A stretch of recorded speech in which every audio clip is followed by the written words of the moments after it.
بھائیوں، اللہ تعالیٰ کا شکر ہے کہ اس نے مجھے اس ادارے میں اور اپنے اس مبارک گھر میں حاضر ہونے کی اور آپ کے ساتھ بیٹھنے کی، مل بیٹھنے کی توفیق عطا فرمائی۔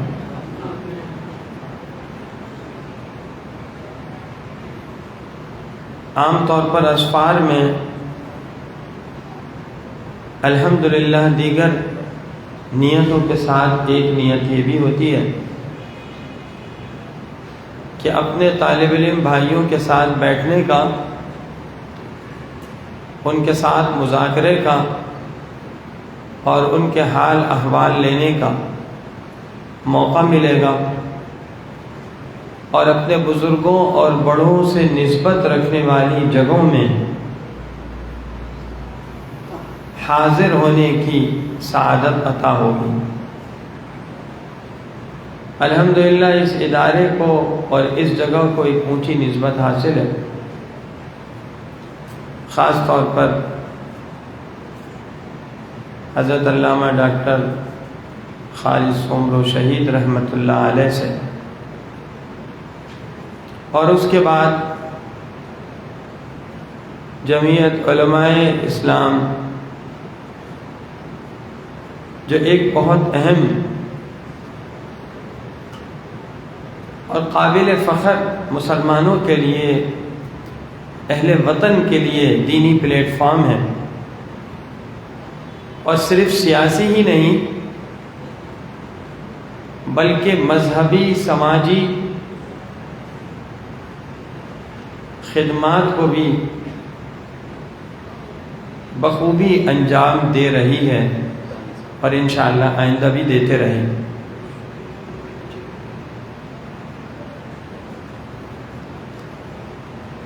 اور اب ان کے لائق فخر فرزندان حضرت مولانا راشد سومرو صاحب اور حضرت مولانا ناصر سومرو صاحب اس کام کو سنبھالے ہوئے ہیں، اس مشن کو بھی، اس ادارے کو بھی، اور اس تحریک کو بھی علاقے کی، صوبے کی سطح۔ عزیزان محترم،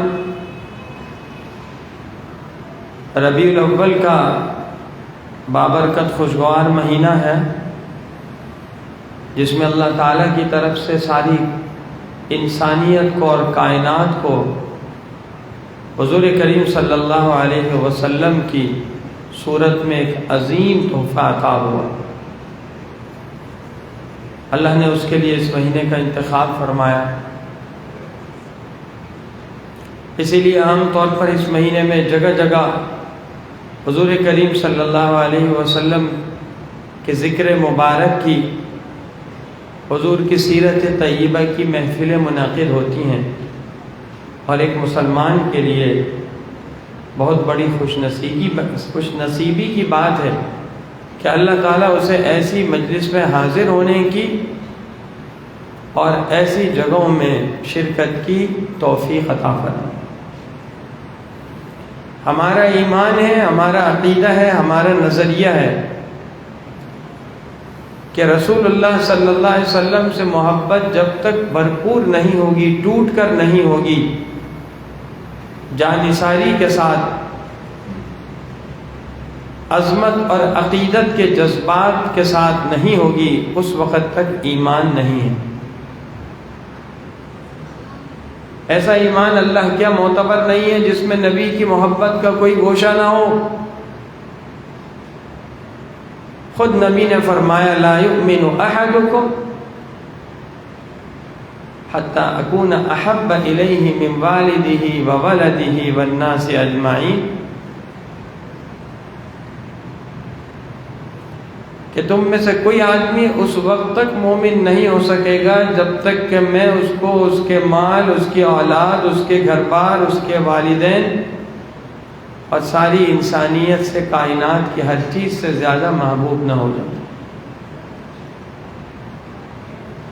میرے بھائیوں اور بزرگوں، دین نے ہمیں نبی کی محبت کا حکم دیا، اور خود رسول اللہ صلی اللہ علیہ وسلم نے اس کی ترغیب دی، اس کا تقاضا فرمایا، اس لیے یہ ہم پر حضور صلی اللہ علیہ وسلم کا حق ہے، بہت بڑا حق ہے۔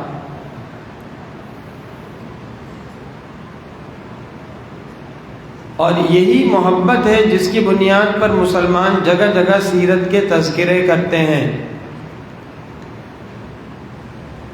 حضور صلی اللہ علیہ وسلم کے اخلاق و عادات کا، حضور کریم صلی اللہ علیہ وسلم کی پاکیزہ زندگی کا ذکر کرتے ہیں۔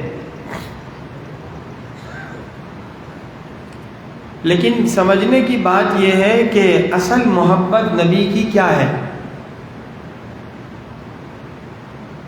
دنیا میں آدمی کسی چیز کا دعویٰ کرتا ہے تو اس کا ثبوت بھی پیش کرنا ہوتا ہے۔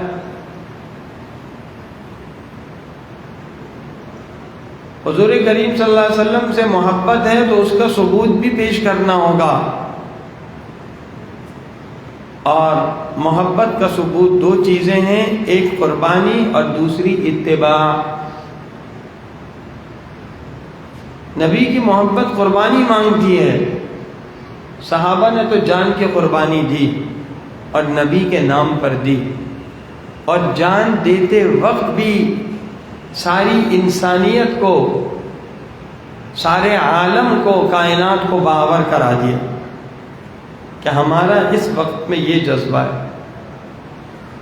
کیسا جذبہ تھا کہ جب حضرت خبیب رضی اللہ عنہ سے پوچھا جا رہا ہے، عین اس وقت جب ان کو سولی پر چڑھایا گیا،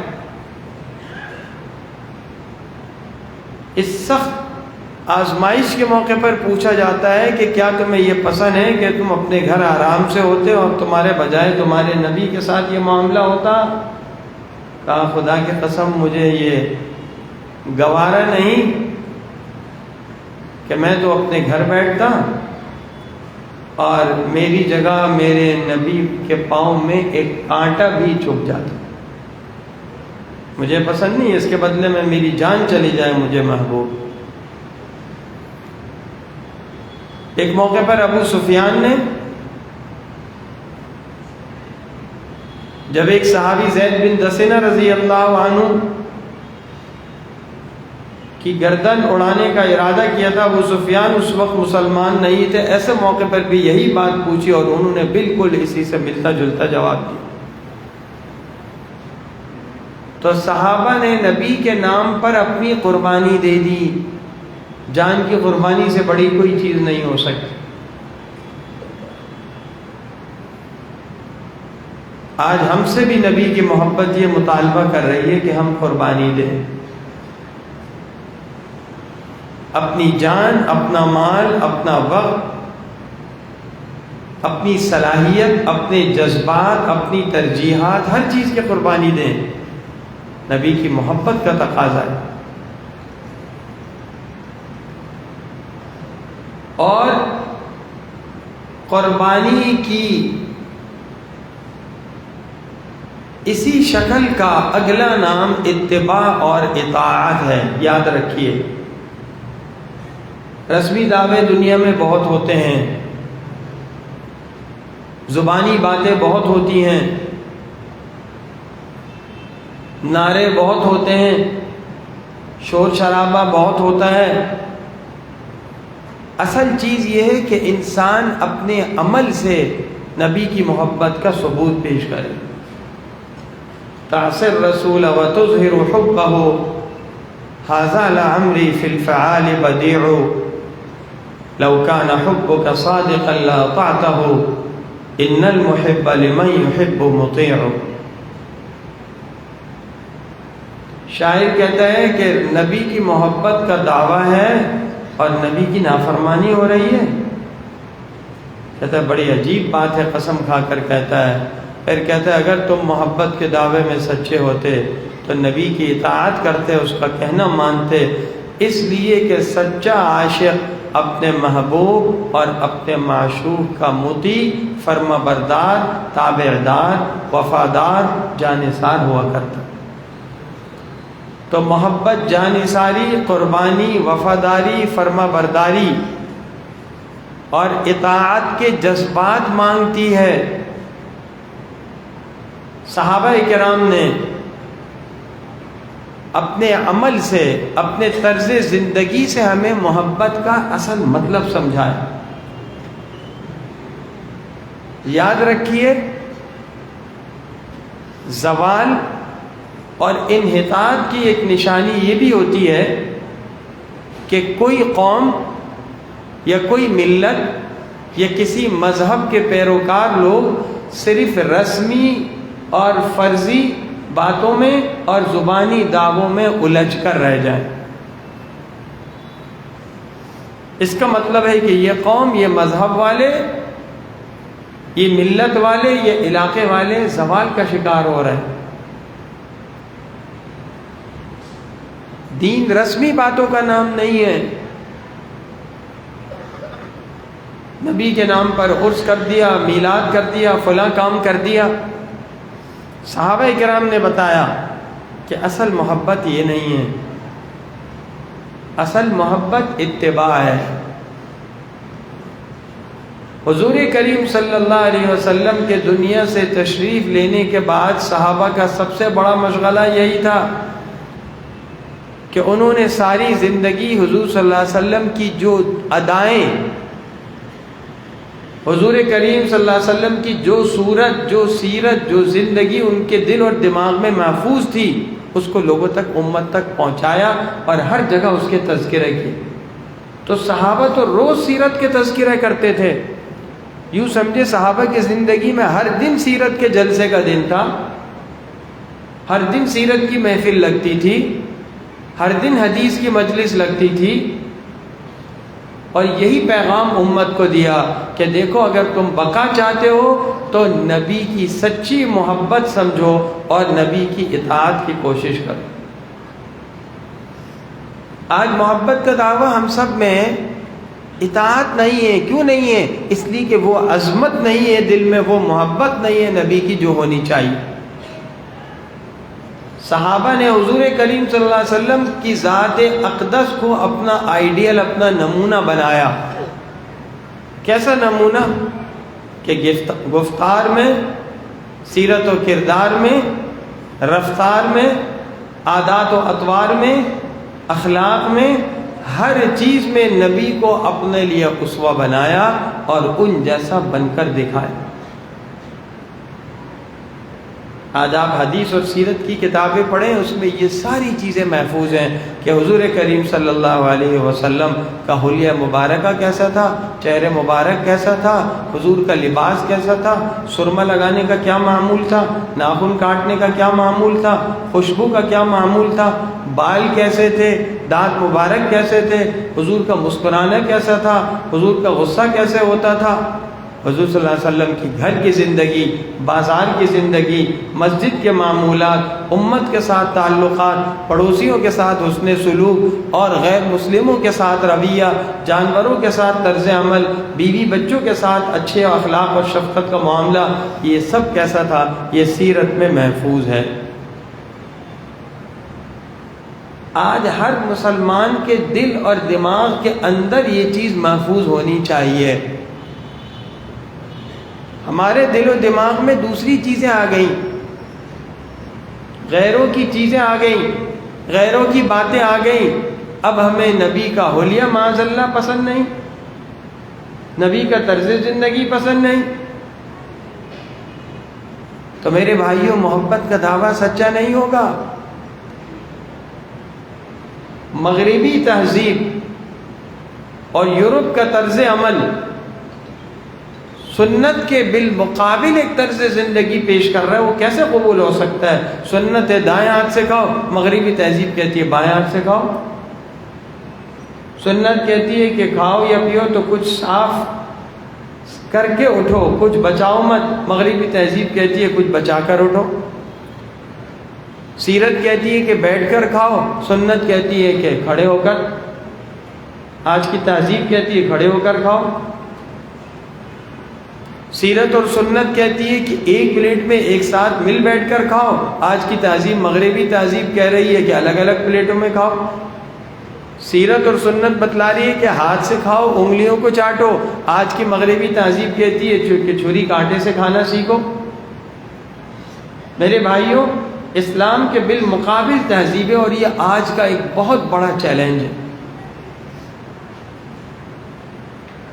اس مغربی تہذیب اور مغربی طرز زندگی نے ہمارے دل اور دماغ سے سنت، سیرت اور نبی کی محبت اور عظمت کو کھرچ دیا۔ ایک بہت بڑا چیلنج ہے۔ حضور کریم صلی اللہ علیہ وسلم کی سچی محبت ہے تو ویسی زندگی اپنانی ہوگی، ویسا لباس، ویسا حلیہ، ویسی بول چال، ویسے اخلاق، ویسا کردار، ویسی عبادت، ویسی نماز۔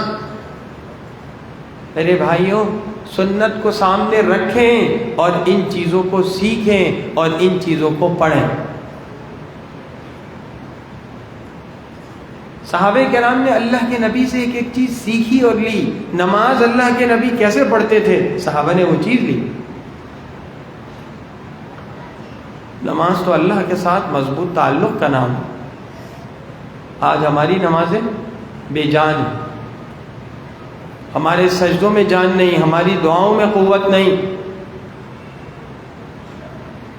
تو حضور کریم صلی اللہ علیہ وسلم کی سیرت طیبہ کا یہ اہم پیغام ہے کہ رسول اللہ صلی اللہ علیہ وسلم سے محبت کی جائے، ٹوٹ کر محبت کی جائے، جان نثاری کا اظہار کیا جائے، اور حضور کی محبت کے خاطر ہر طرح کی قربانی کا جذبہ رکھا جائے، اور حضور کریم صلی اللہ علیہ وسلم کی اطاعت والی زندگی اختیار کی جائے۔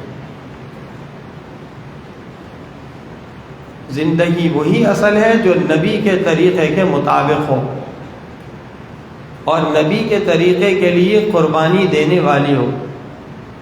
آج دین ہم سے قربانی مانگ رہا ہے۔ آج کا مسلمان 2 پیسے کی دین کے خاطر قربانی نہیں دے سکتا،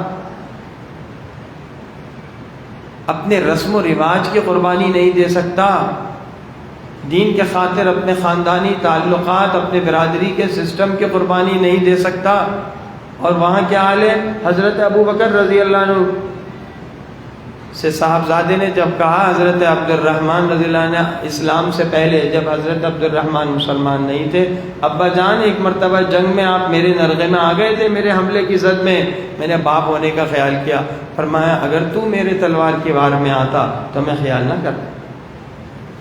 عبداللہ بن ابی منافق کا بیٹا حضرت عبداللہ رضی اللہ عنہ جو سچا مسلمان ہے، وہ آ کر حضور صلی اللہ علیہ وسلم سے پوچھتا ہے کیا میرے باپ کے قتل کا ارادہ ہے تو مجھے حکم دیجیے، میں خود اس کی گردن کاٹ کھلاؤں۔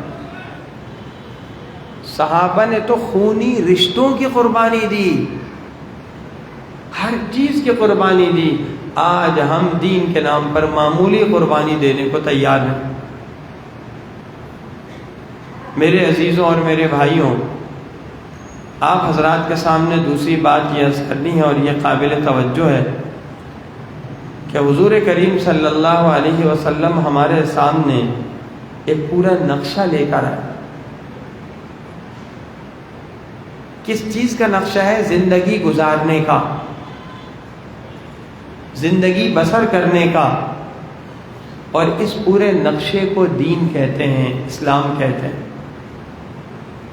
قرآن کریم میں اللہ کا صاف اعلان ہے کہ اللہ کے اگر کوئی دین معتبر ہے تو وہ اسلام ہے، اور اسلام کے علاوہ کوئی دین قابل قبول نہیں ہے، کوئی مذہب، کوئی طرز زندگی قابل قبول نہیں ہے۔ اسلام کس کا نام ہے؟ ایک سسٹم کا، ایک دستور زندگی کا، ایک طرز حیات کا۔ جب ایک آدمی مسلمان ہو گیا، جب ایک آدمی رسول اللہ صلی اللہ علیہ وسلم کی محبت کا دعوے دار ہے، جب ایک آدمی رسول اللہ صلی اللہ علیہ وسلم کے نام کا کلمہ پڑھتا ہے، جب ایک آدمی رسول اللہ صلی اللہ علیہ وسلم کا اپنے کو غلام بتاتا ہے ان کا، تو اس کا مطلب وہ یہ اعلان کر رہا ہے کہ آج سے میری زندگی وہ ہوگی جو نبی نے بتائی، جو دین کے نام پر لے کر آئے۔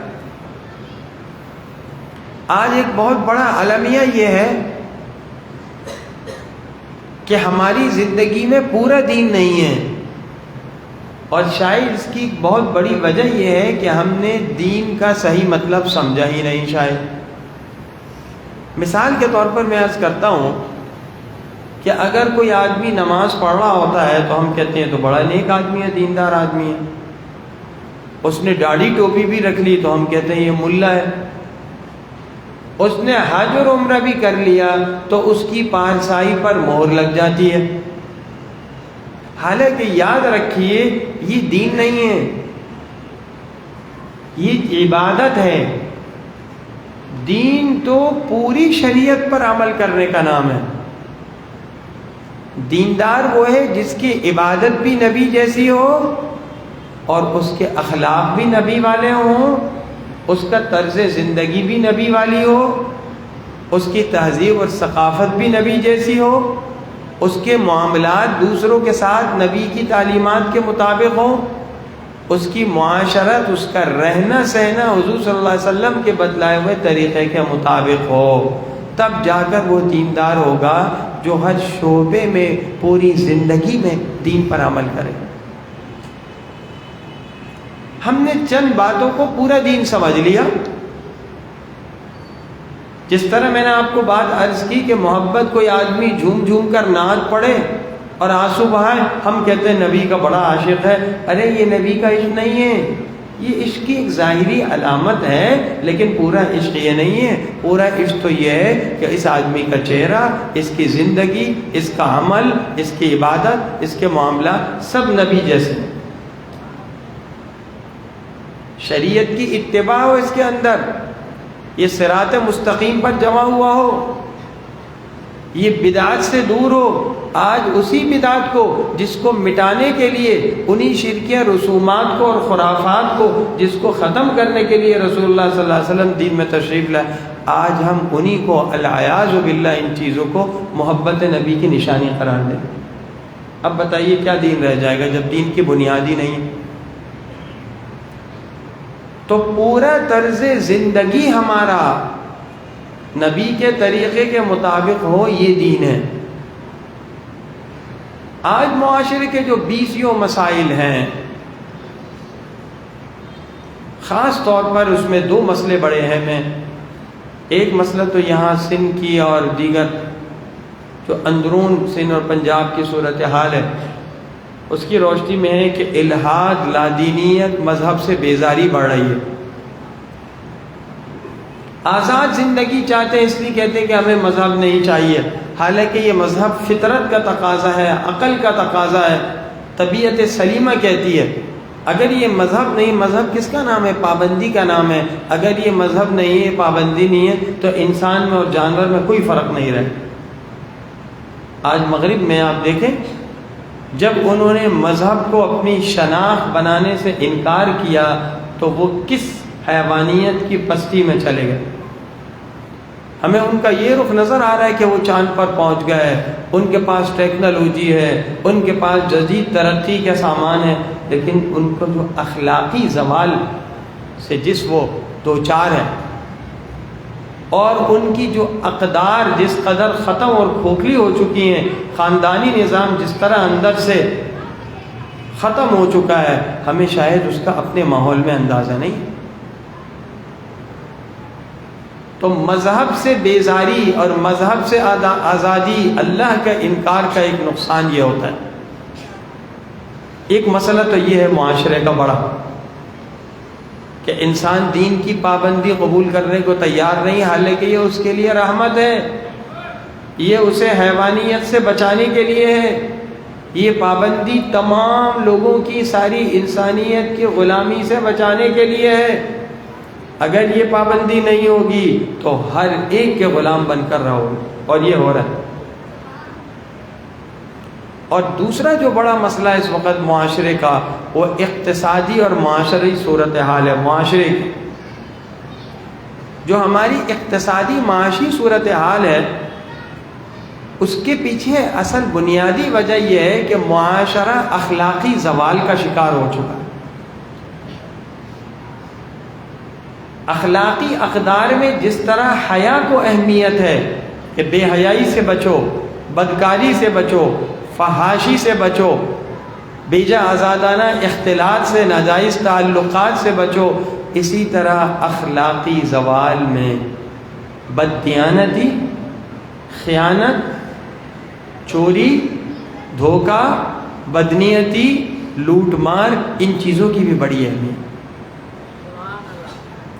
رسول اللہ صلی اللہ علیہ وسلم نے کیا فرمایا؟ لا ایمان لمن لا امانت لہ، جس کے اندر امانت نہیں ہے اس کے اندر تو ایمان ہی نہیں ہے۔ نبی کہہ رہے ہیں امانت ہوگی تب تمہارا ایمان ہم مانیں گے۔ آج ہم مسلم معاشرے کی بات کر رہے ہیں، اسلامی ملک کے معاشرے کی بات کر رہے ہیں، معاشرے کی صورتحال اس امانت کے حوالے سے بہت کمزور ہے۔ کوئی کسی پر بھروسہ کرنے اور اعتماد کرنے کو تیار نہیں۔ ہر جگہ معاشرے کا سب سے بڑا مسئلہ کیا کہتے ہیں؟ کرپشن۔ کرپشن کس چیز کا نام ہے؟ چوری کا، ڈاکے کا، لوٹ مار کا، اس کا مہذب نام کرپشن رکھ لیا۔ اور جب کرپشن کا لفظ آتا ہے تو ذہن جاتا ہے حکمرانوں کی طرف۔ یہ بہت بڑا دھوکہ ہے، اس کو سمجھے۔ ہم کہتے ہیں حکمران، صرف وہ نہیں کر رہے، ہر آدمی کرپشن میں، یعنی اپنے اپنے درجے میں اور اپنے اپنے دائرے میں خیانت میں مبتلا ہے۔ میں ایک عمومی بات کر رہا ہوں، اچھے لوگ موجود ہیں یہاں بھی، ہر جگہ ہیں، اسی وجہ سے معاشرہ قائم ہے۔ لیکن عمومی مزاج کیا بن گیا؟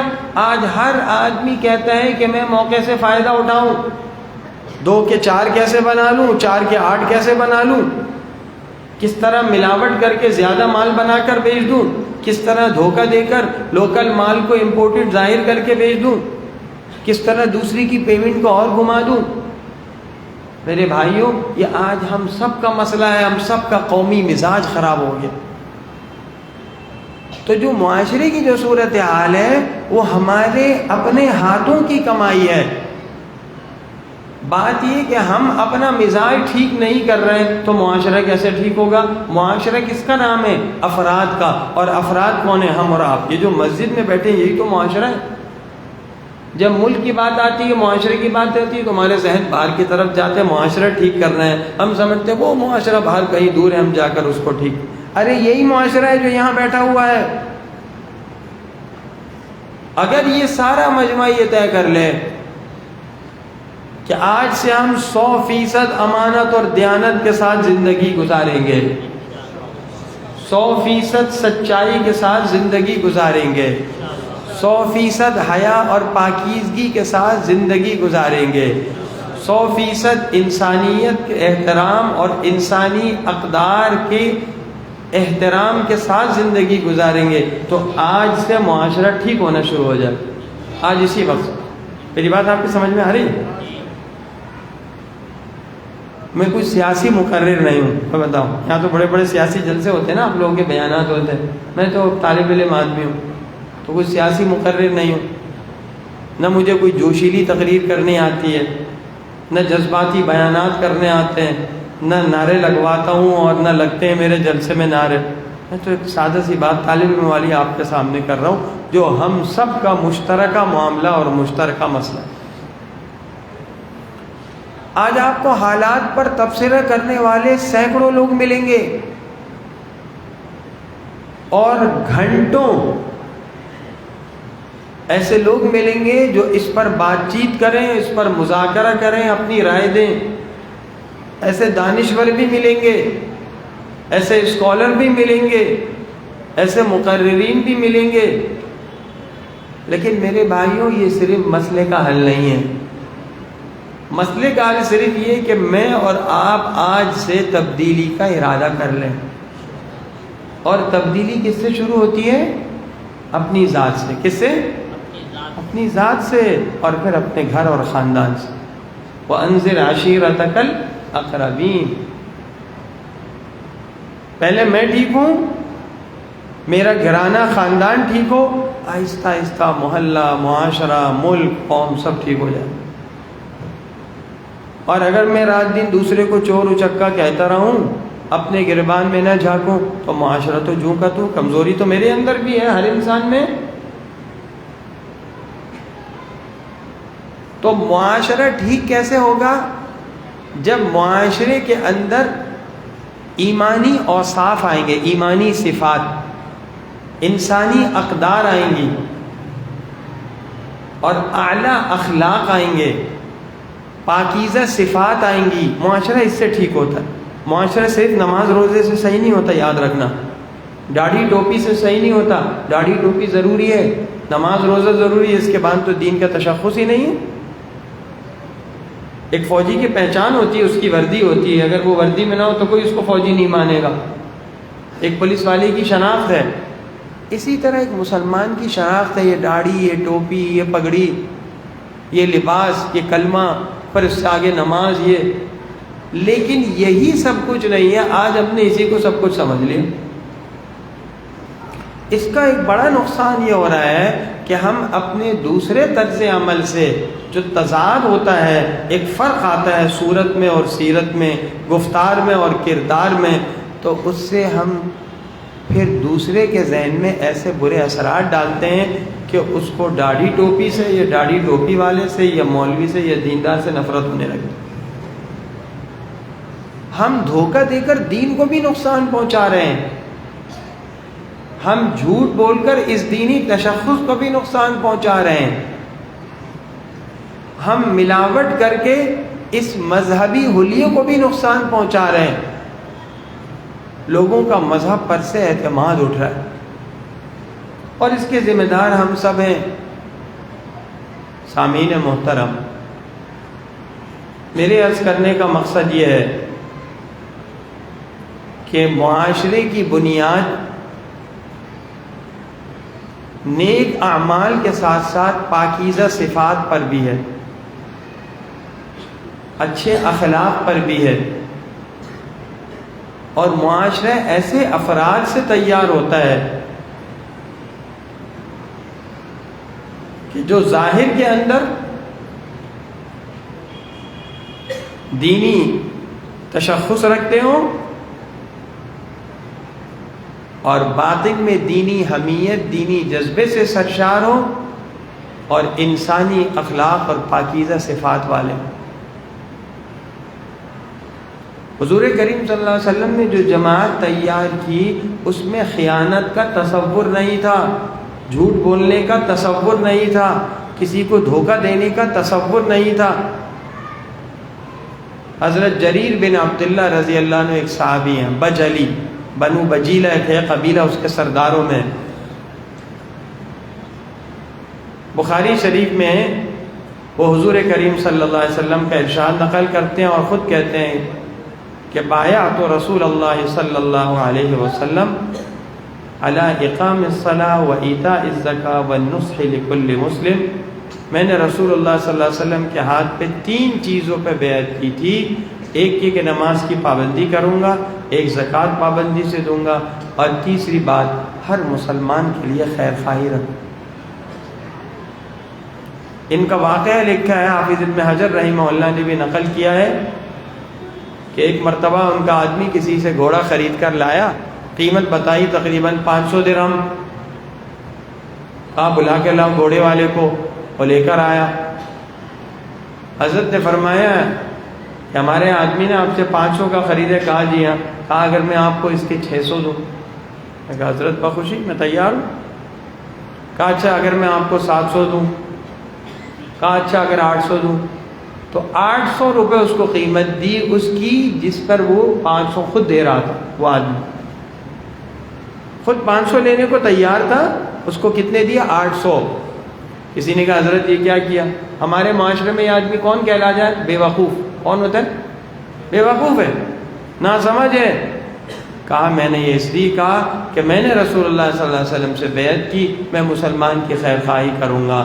میں نے غور کیا کہ اگر میں اگر یہ اونٹ میرا ہوتا، میں کسی کو بیچتا تو 800 کا بیچتا، اس لیے میرے لیے درست نہیں تھا کہ اس سے کم پہ خریدوں۔ جب میں نہیں چاہتا مجھ سے کوئی دوسرا 800 سے کم میں خریدے، تو پھر میں اس سے 800 سے کم میں کیوں خریدوں؟ اس کو 800 پورے دیں۔ یہ امانت اور یہ ہے خیر خواہی۔ رسول اللہ صلی اللہ علیہ وسلم نے صحابہ کے دلوں میں یہ جذبات پیدا کر دیے تھے۔ آپ انداز کریں ایک طرف کیسا ماحول ہے کہ چھوٹی چھوٹی بات پہ جھگڑے ہو رہے تھے۔ جنگ بعاث ایک جنگ ہے، جو حضور صلی اللہ علیہ وسلم کے مدینہ تشریف آوری سے پہلے شروع ہوئی تھی،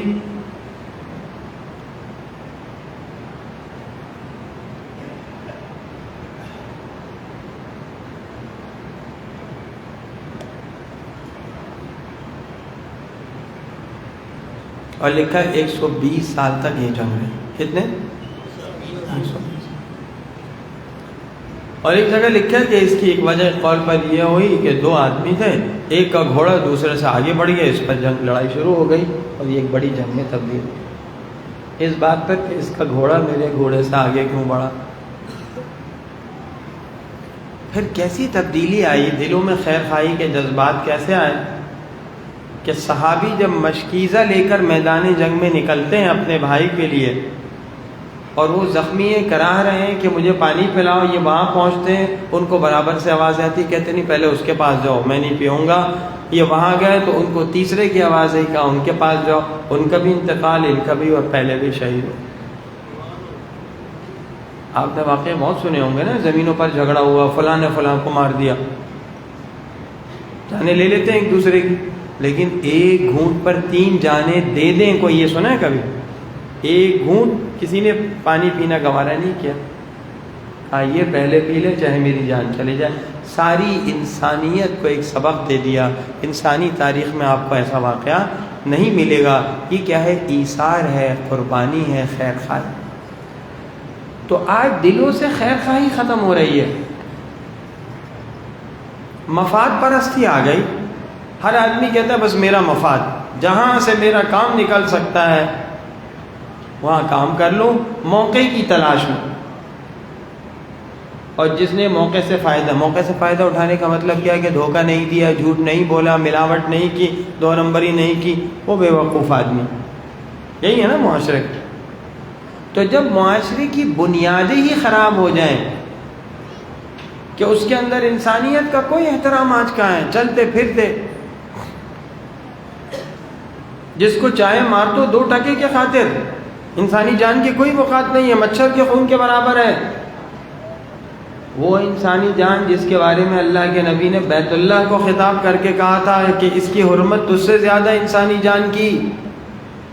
آج خدا نخواستہ العیاذ باللہ میں آپ سے پوچھتا ہوں، اگر یہ خبر چل جائے میڈیا میں کہ فلاں ملک بیت اللہ کو گرانے کے لیے آ رہا ہے، تو سب جائیں گے نا وہاں؟ ہر آدمی جائے گا اور ہر ایک کہے گا سب سے آگے میں ہوں گا. بیت اللہ کے خاطر کون جان نہیں دے گا؟ خدا نخواستہ یہ خبر آ جائے 100 بار 1000 العیاذ باللہ کہ نبی کے روضے پر ناپاک ارادے سے فلاں لوگ آ رہے ہیں، کون پیچھے رہے گا؟ لیکن دوسری طرف مسلمان کی جان کی حرمت جس کے بارے میں نبی کہہ رہے ہیں کہ بیت اللہ سے زیادہ ہے، آج اس کا معاشرے میں کوئی مقام نہیں. ایسے ایسے ظلم کے، بربریت کے، درندگی کے ہولناک واقعات دیکھنے سننے میں آتے ہیں کہ انسانی عقل حیران رہ جاتی ہے کہ یار انسان تو حیوان ناطق ہم کہتے تھے مولویوں کی زبان میں، یہ تو حیوان ناطق بھی نہیں رہا، یہ تو کوئی درندہ ہو گیا. دل میں بے رحمی، خود غرضی، سفاکیت، مفاد پرستی سب کچھ آ گیا، اور اللہ کا خوف دلوں سے ایسا نکل گیا کہ ایسا لگتا ہے کہ انسان نے مرنا ہی نہیں ہے، انسان نے اللہ کے سامنے جواب ہی نہیں دینا، قبر میں منکر نکیر کے سوالات ہی نہیں ہوں گے، اس دنیا میں ہمیشہ ہمیشہ رہنا ہے، پل صراط پر گزرے بغیر جنت میں پہنچ جانا ہے، دوزخ نظر ہی نہیں آئے گی. میرے بھائیوں ایسا نہیں، کلا ثم کلا، ہرگز ایسا نہیں. یہ حقائق ہے جن کا ہمیں سامنے کرنا پڑے گا، اور اس کی قیمت ہمیں چکانے پڑے گی. آج موقع ہے کہ ہم اپنے طرز زندگی کو ٹھیک کریں. زندگی تو ہر ایک کی گزر جائے گی. تو اب جب معاشرے میں اچھے اخلاق آئیں گے، پاکیزہ جذبات آئیں گے، دوسرے کا خیال آئے گا، بڑے چھوٹوں کے آپس کے تعلقات، باپ بیٹے کے تعلقات، شوہر بیوی کے تعلقات، ان سب چیزوں کا احترام آئے گا اور دوسرے کے حقوق کی ادائیگی کا جذبہ آئے گا تو معاشرہ خود ٹھیک ہو جائے گا. آپ کو حکومت بدلنے کی ضرورت نہیں پڑے گی. حکومت تو افراد کا نام ہے نا. جب افراد ٹھیک ہو جائیں گے حکومت خود ٹھیک ہو جائے گی.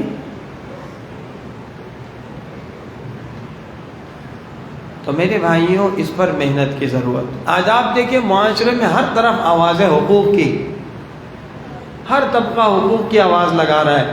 مزدوروں کی بھی انجمن بن رہی ہے، تاجروں کی یونین بنتی ہیں، ہر طبقے میں اس طرح جماعتیں بن رہی ہیں. کیا مقصد ہے؟ ہمیں ہمارے حقوق نہیں مل رہے، ہم کہتے ہیں ہمارے حقوق دیں.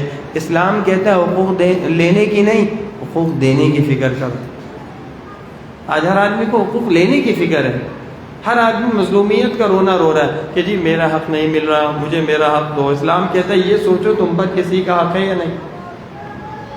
اب اگر ہر آدمی گھر بیٹھے اپنی جگہ پر حق دینے کی فکر میں لگ جائے اور یہ سوچے کہ میں نے دوسرے کو اس کا حق دینا ہے، تو ہر ایک کا حق اس کی جگہ خود پہنچ جائے گا. پھر کسی جماعت کی، کسی چندے کی، کسی مہم کی، کسی یونین کی ضرورت. تو میرے بھائیوں، ربیع الاول کا یہ مہینہ ہمارے لیے ایک دعوت فکر ہے. یہ ہر جمعے کا اجتماع ہوتا ہے، یہاں پر ہر جگہ ہوتا ہے، جگہ جگہ. یہ سیرت کی کانفرنسیں ہوتی ہیں، یہ جلسے ہوتے ہیں. یہ ہمارے لیے دعوت فکر ہے کہ ہم یہ سوچیں کہ ہم اس وقت حضور صلی اللہ علیہ وسلم کی محبت کے دعوے کے اعتبار سے، سیرت طیبہ کے ساتھ وابستگی کے اعتبار سے، اور حضور صلی اللہ علیہ وسلم کے امتی ہونے کی حیثیت سے ہم کہاں کھڑے ہیں. ہم کہاں کھڑے ہیں اور معاشرے کے جو تقاضے ہیں ہم ان کو کیا پورا کر رہے ہیں یا نہیں کر. یاد رکھیے معاشرے کو اس وقت بہت زیادہ پڑھے لکھے لوگوں کی ضرورت نہیں ہے، بہت زیادہ اسکالرز کی ضرورت نہیں ہے، بڑے بڑے دانشوروں کی ضرورت نہیں ہے، سیاست دانوں کی ضرورت نہیں ہے، زیرک سائنسدانوں کی ضرورت نہیں ہے، عقل مند فلسفیوں کی ضرورت نہیں ہے. معاشرے کو جو سب سے بڑی ضرورت اس وقت ہے وہ کس کی ہے؟ باکردار افراد کی، امانت دار انسانوں کی، دلوں میں خوف خدا اور فکر آخرت کے جذبہ رکھنے والے لوگوں کی. ایسے لوگوں کی ضرورت. یہی سب سے بڑا مسئلہ ہے کہ آج آدمی کو کسی پر اعتماد نہیں ہے. با اعتماد لوگ نہیں ہیں، باقی پڑھے لکھے لوگ، مالدار لوگ، انگریزی بولنے والے لوگ، دانشور لوگ آپ کو ملیں گے، تجویز دینے والے ملیں گے، لیکن عمل اور کردار کہاں ہے؟ معاشرہ تو عمل سے، کردار سے، اخلاق سے بنتا ہے، طرز زندگی سے بنتا ہے. تو اسلام کہتا ہے کہ اپنے دل کے اندر یہ محنت کرو، یہ محنت کرو کہ تمہارا دل ایسا ہو جائے شیشے کی طرح صاف، اس کے جذبات پاکیزہ ہو جائیں، دل میں انسانیت کا احترام، انسانی رشتوں کا تقدس. کیا سیرت تھی اللہ کے نبی کی کہ رسول اللہ صلی اللہ علیہ وسلم کی خدمت میں ایک خاتون آئی، حضور اٹھ گئے.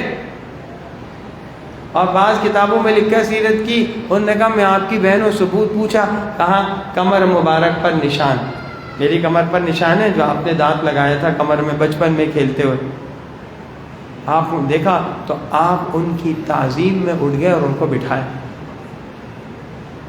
حضرت فاطمہ بیٹی ہیں رضی اللہ عنہ، وہ آتی تو حضور صلی اللہ علیہ وسلم ان کے لیے کھڑے ہو جاتے، ان کو پیار کرتے، اور جب وہ حضور صلی اللہ علیہ وسلم ان کے تشریف لاتے تو وہ حضور کے لیے کھڑے ہوتے ہیں، حضور کے ہاتھوں کو بوسہ دیتے.